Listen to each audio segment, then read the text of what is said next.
Welcome to the Odds Breakers, your number one place for shared, sharp betting information. Hell no, to the no, no, no. Hell to the no, hell to the no, to the no, no, no. Hell no, no, to the no, no. Hell to the no, no, to the no, no, no, no. Hell to the no, no, to the no. Hail to the no, my friends. March Madness has been complete. Madness. Welcome back to podcast 21 of 2021. I'm your host, Kiev O'Neill. You can follow me on Twitter at OBKiev. Follow us at the Oddsbreakers. Follow us on social media / the Oddsbreakers. This episode is being brought to you by mybookie.ag. For a 200% sign-up bonus, please visit MyBookie and use the promo code ODDS200. Terms, conditions, and locations apply. If you'd like to help us out with our cost and sponsor the website and the podcast, we'd love to help you out. Please visit theoddsbreakers.com, click shop, and become a member. For $24.99 a month, you can get my plays and premium plays before the line moves. If nothing else, please visit theoddsbreakers.com and become a free picks newsletter subscriber. My friends, March Madness is going well for us so far. 27-12-1 ATS and totals, up 22 units. Our last 7 days, including moneyline sprinkles, are 36-21-1, up 25.5 units. So very happy with our start here at the Odds Breakers for March Madness. And my friends, it has been some madness, and it has been some March sadness as well. Illinois, the biggest story, number one seed, loses outright to Loyola University in Chicago. That must have been just a conflicting game for many of us former Illinois residents, yet I'm neither a fan of either one, but many people are. And it busted a ton of brackets. Unreal.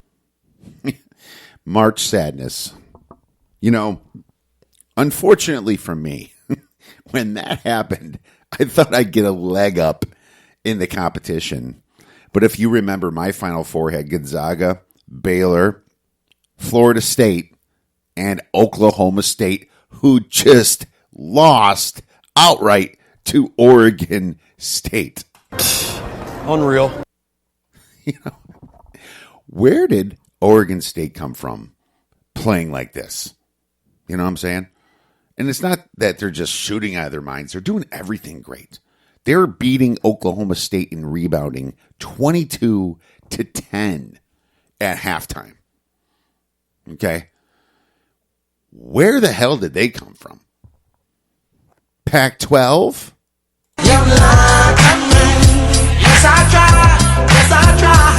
You lied to all of us. People are fading the Pac-12. UCLA beats Michigan State, comes back. Michigan State chokes. UCLA beats BYU. Man, Oregon State, the Sweet 16? What is going on here? But it's not just them, because we have some serious Cinderellas. And I'll call Oregon State a Cinderella here because, well, they never make it this far, you know, even though they're in a Power 5 conference. But, I mean, Oral Roberts, number 15 seed Oral Roberts beating Ohio State and Florida. Hell no, to the no, no, no. Hell to the no, hell to the no, to the no, no, no. Unreal. I mean, that's awesome, though. We bet Oral Roberts on the spread and the money line sprinkle on both of those games. So they've been a moneymaker and cash cow for us. I don't know how long they can keep this going, because Arkansas is going to be a tough matchup for them. But still, what a fantastic job by this group of kids to make it this far. And I'll tell you right now, it's like I said about the Big Ten.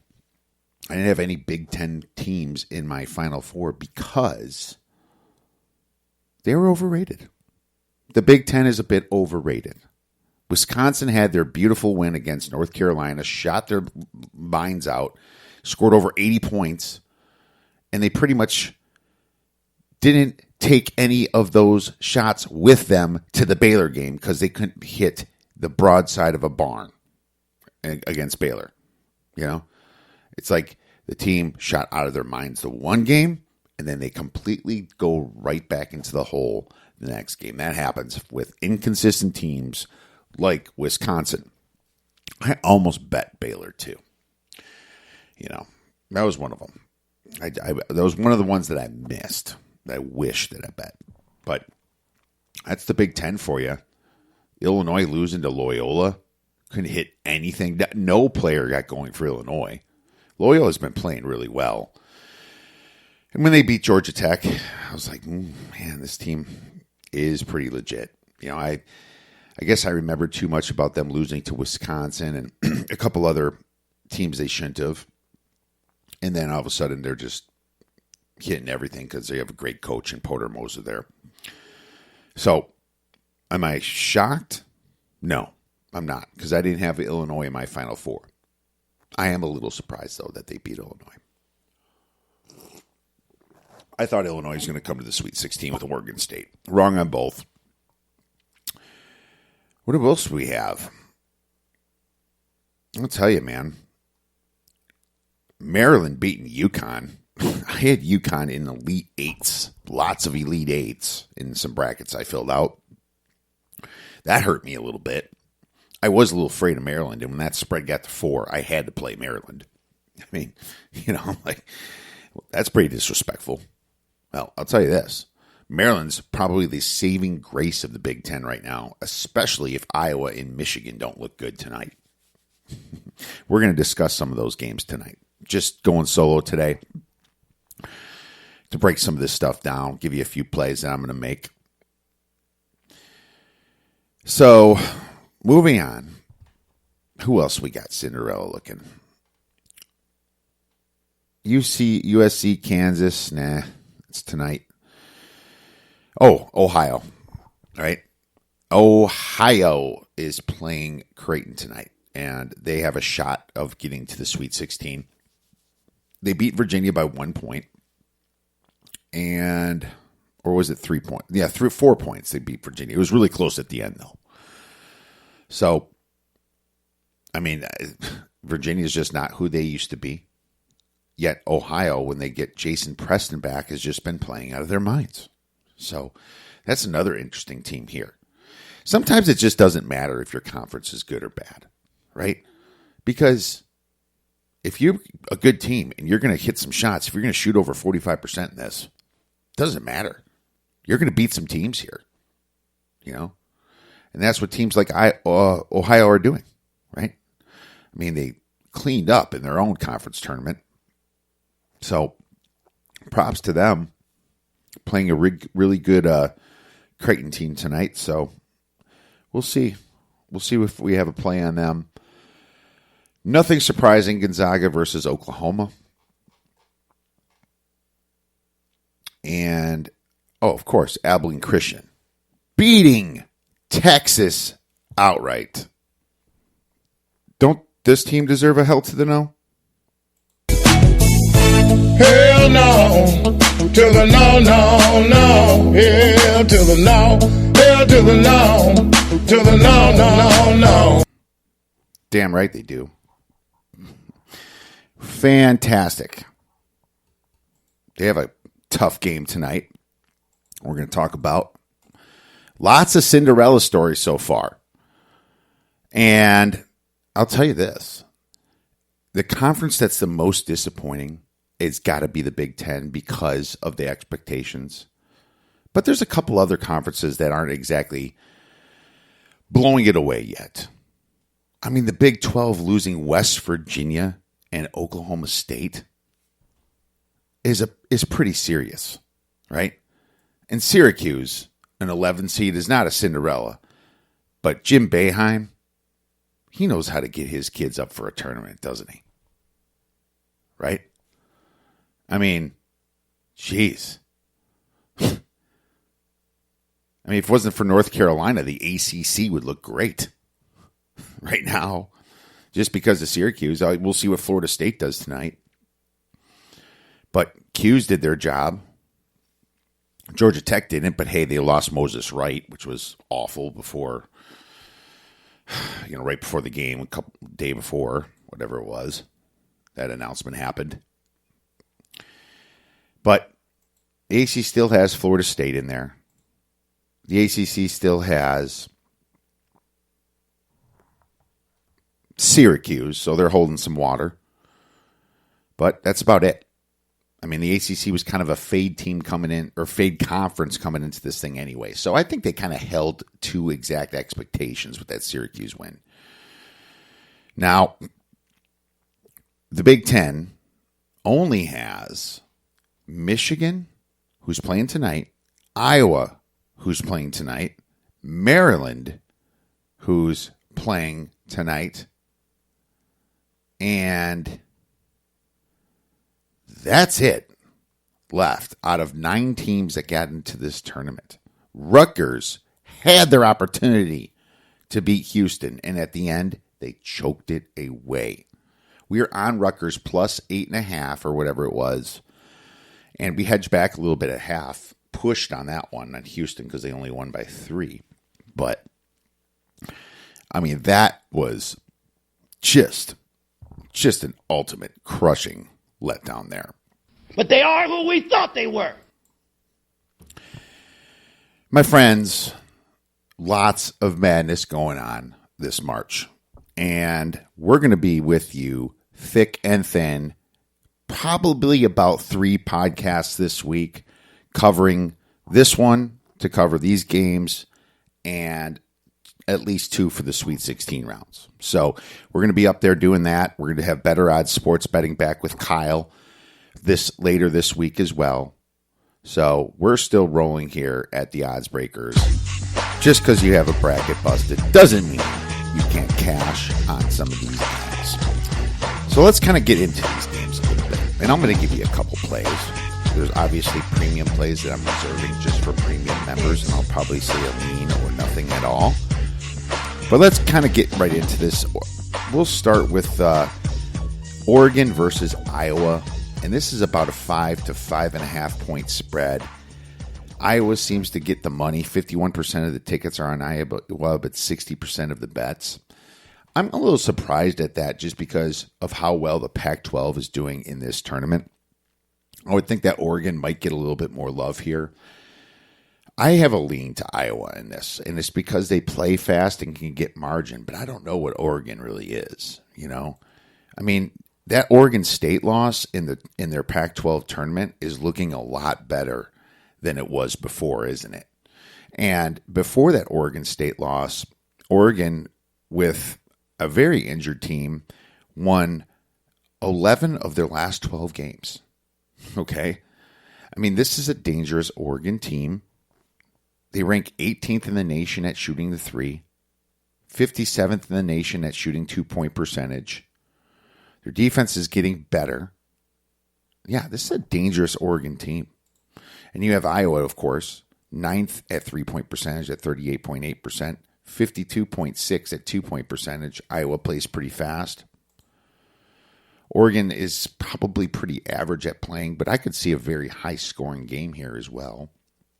The problem with Oregon is they didn't have to play a first round. So is that better or is that worse for them? They're probably going to still come in with butterflies. I might consider a first half play on this Iowa game. Next game we have to talk about is Oklahoma versus Gonzaga. Looks like a lot of bets are on Gonzaga. 45% of the bets on Gonzaga, but 77% of the money. Spreads at about 14. When do we start giving some teams some points? The round of 32, the round of 16, the round of 8. When's Gonzaga going to be a single-digit favorite? That's my question. And how good is Gonzaga? Well, they're very good, obviously, but They haven't played a Power 5 conference since December. It's been a while, right? I mean, I'm a little concerned for Gonzaga here. They probably have more pressure than you think being undefeated coming into this thing, right? Maybe a little bit more butterflies than they should have. They have the biggest expectations of them all. Maybe Illinois dropping that game on the other side of the bracket helped them out a little bit. Maybe the kids kind of think, well, like, hey, someone got that out of the way for us. You know, we're not going to be that team. But at the same time, Oklahoma can score when they want to sometimes, you know. I mean, they almost came back against Kansas. They beat Missouri pretty well. And, you know, they ranked 35th in offensive efficiency. Not too bad. They take care of the ball. They ranked 19th in turnover percentage on offense. So that's good. I mean, that's important. Gonzaga doesn't have any weaknesses. But this is a big spread. I'm going to lean to Oklahoma on this one. Next game. Abilene Christian versus UCLA. UCLA is about -4.5 to -5, depending on where you look. 52% of the bets on UCLA, 57% of the money. Man, UCLA playing pretty well right now, you know. Abilene Christian coming off that massive win against Texas. But was part of that just Texas choking? I mean, Abilene probably played out of their minds because they couldn't make that school. The kids did. They couldn't play for Texas, and so they're going to show really good. And, I mean, Texas only scored 52 points against them.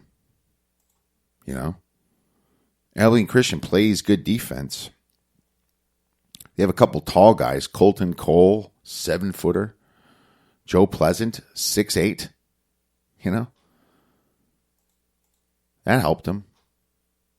UCLA's got some tall guys too. You know? And that game that Abilene Christian just played against Texas, was that a little bit also about Texas just playing very badly? You know? They got out-rebounded by Abilene Christian, 36-31. They turned the ball over 23 times. 23 times. And they didn't get a ton of possessions this game. You know, they didn't even shoot that great. Or, I mean, that bad. 11 for 20. It's 55%. 7 for 20 from 3, 35%. But sloppy. Sloppy play.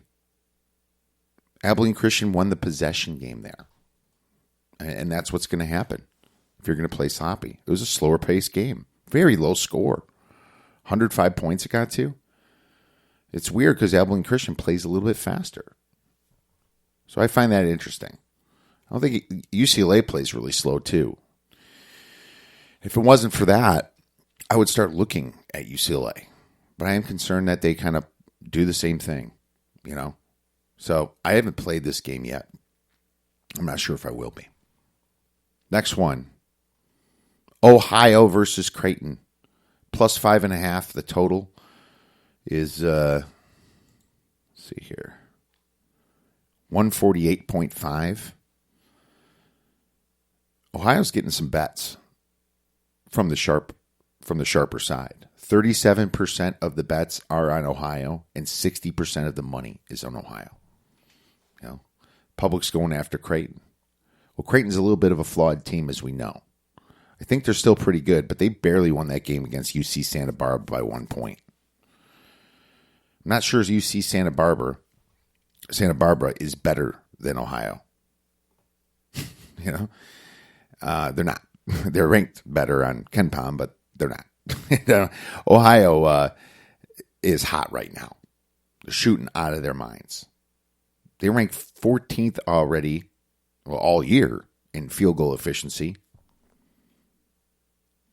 Pretty good on defense. The numbers won't show it, but you've seen them play some defense already, holding Virginia to just 58 points, Buffalo to 69, and Buffalo only had 21 that first half. You know? So Ohio's a dangerous team right now. They're hot. Creighton, Lucky to be in the second round. Creighton's not playing great ball right now, in my opinion. Plus, they're inconsistent. Losing to teams like Xavier, Georgetown, right? Very inconsistent ball for this team. I'm taking the points. This is a play that we're going to give you out for free. I mean, Ohio, coming into this tournament, they're looking to dance. They're still dancing into the Sweet 16. That's the way they're thinking when they're approaching this game, and they shoot very well. Okay? Both Ohio and Creighton rank 14th and 15th in effective field goal percentage. So, now that Preston's been healthy, I mean, this Ohio team does look pretty for real to me. I'll take the points. We can lose this game by 5 and still win it. So, there you go. You better lock it up. You better lock it up. No, you lock it up. You lock it up. Lock it up. Lock it up. Please. Who do we have next here? LSU versus Michigan. -5. And this number hasn't moved much. 56% of the bets on Michigan, 51% of the money. Total's about 148. Man, LSU's a fast-playing team. They don't play a ton of defense at times. But if they get cold, that's a problem, right? That's a problem for LSU. And Michigan's that kind of defense that can make them cold, right? Because you know Michigan's going to score against LSU. I mean, they'd have to suck really bad for some reason on that day, which would be out of the ordinary. They play defense, you know, even without Livers there. Yet LSU doesn't. And when you're playing a team like Michigan, I mean, if you get cold, you're going to lose this game. And that's my concern for Michigan or for LSU here. Ken Palm's got this 80-74. I have this game more like 76-71-ish, right? I mean, I don't think it's going to get that high, the score. I'm going to lean to the under, even if it's at 148. So, I mean, we've seen Michigan all year. Hunter Dickinson's amazing. Brandon Johns is good. I don't know if Davis is playing. I think he is, actually. Michigan only has that Livers injury, but he was their leader. And that's what scares me off Michigan a little bit. But with LSU, when you're ranked 5th in offensive efficiency, it's because you're trying to rebound the ball on offense more quick. You're not getting back, which causes transition points. That could spell blowout if Michigan can stop them, because they're also going to get transition points as well. I'm going to lean to Michigan here, -5. Not loving it, but let's move on to the next game. Colorado versus Florida State. I mean, Florida State's -1.5 right now, the total. 140.5. 42% of the bets are on Florida State, but 75% of the money is on Florida State. I played Florida State. And I played it again at -1.5. Not a big difference between -1 and 1.5. I am concerned about it. It's not a huge play. I'm concerned because the Pac-12 looked really good. That's my number one concern. And 2, my second concern is that Colorado beat a very tall team twice. USC. USC's just as tall practically as Florida State. You know, if you look on Ken Palm, they're number 1 and number 2 in height. Colorado took care of that. That might not be an issue for them. And if that remains true, they could be live in this game. But I still have to look at what Florida State has for athletes. I still have to look at what they've done on defense. Some of the teams that they've beaten, you know, they beat Virginia by a ton. Whipped Clemson, whipped Louisville, all double-digit wins. I mean, sure, they had a stinker against North Carolina away and Notre Dame too, but that happens. That Georgia Tech game, they had 23 turnovers to 7 or something like that, 25-7, I think. and they're still in that game, which shows me that they could ball, and they're a difficult matchup for anybody. What I like about them is they can run a little bit faster than USC. Okay? And so I just think that they're more talented and the better team. And this is pretty close to pick them, so I have to bet this, whether I lose it or not. So we're taking Florida State as another play for you to throw a few stars on it. My mother warned me about getting into cars with strange men. This isn't a car. Next game, Maryland versus Bama. And the Big Ten looks terrible right now. But Maryland didn't look terrible against Yukon, right? Alabama, for a while that game was a little bit stressful. You know? Alabama, number 2 seed. You're playing Iona. Iona covered. You know, Rick Pitino's team. But Maryland's got more talent than Iona. And Maryland's playing decent ball the last few games.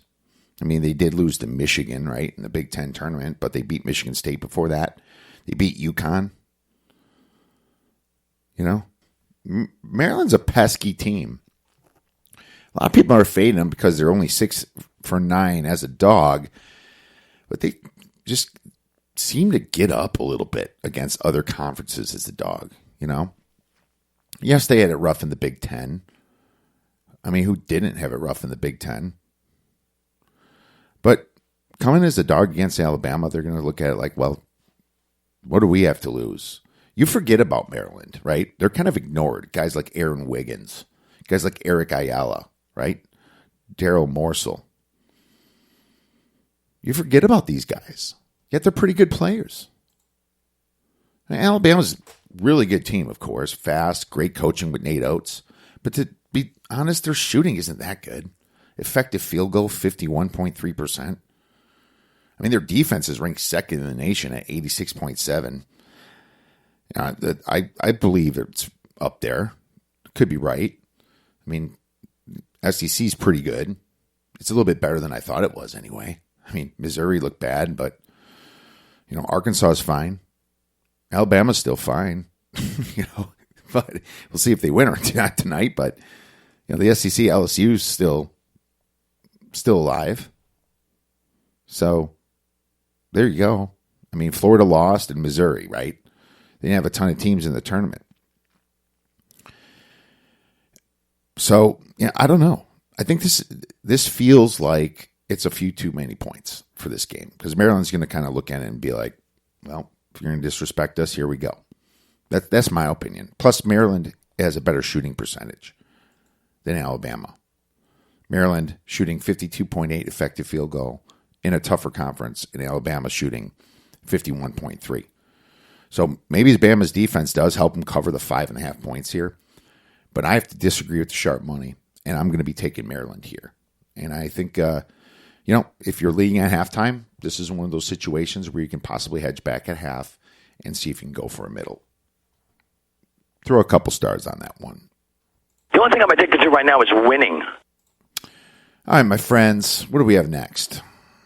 USC versus Kansas. I'm sorry, but I have nothing on this game because I don't know what to expect for Kansas. Kansas has literally been up and down all stinking year, right? I do not know what to think about them. Would I be surprised if Kansas wins this game? No. Would I be surprised if they got blown out? No. UCLA is a small favorite here, -1, but 44% of the tickets are on USC and 77% of the money. So there's that, right? There's that. Yeah, I'm hoping USC wins because I do have that future on them. But, I mean, this is going to be probably a very tough matchup for them because Kansas is a motivated tournament-type team, and they have star athletes there, right? Myles Garrett's playing a lot better as well, right? So Kansas wasn't looking great against Eastern Washington, but they still took care of business. Somehow there was like 1 million points scored that game. I thought Kansas was playing better defense, but maybe not. But at the same time, the Big 12 hasn't looked as good with teams like I said, West Virginia and Oklahoma State losing. So there's also that as well, right? So you still have Oklahoma left there. You have Kansas left there in the Big 12, and you have Baylor. There's your saving grace for the Big 12. But so many Cinderellas this year actually really hurt the Power 5 conferences in general. So you wonder what's going to happen. Maybe Gonzaga is the only team that's going to survive. Right now, if I was refilling out a bracket, I'd have probably Gonzaga winning one and Baylor win the other. I'm still high on Baylor. What can I say? But either way, back to this game. USC is, Pac-12, so apparently Pac-12 is pretty good. Kansas only ranks 171st in effective field goal percent at 50, and they rank 54th on defense in effective field goal. So, not sure why they're ranked 10th on defense. I guess they don't do anything too bad in KenPom, but I disagree with it. I don't think their defense is that good.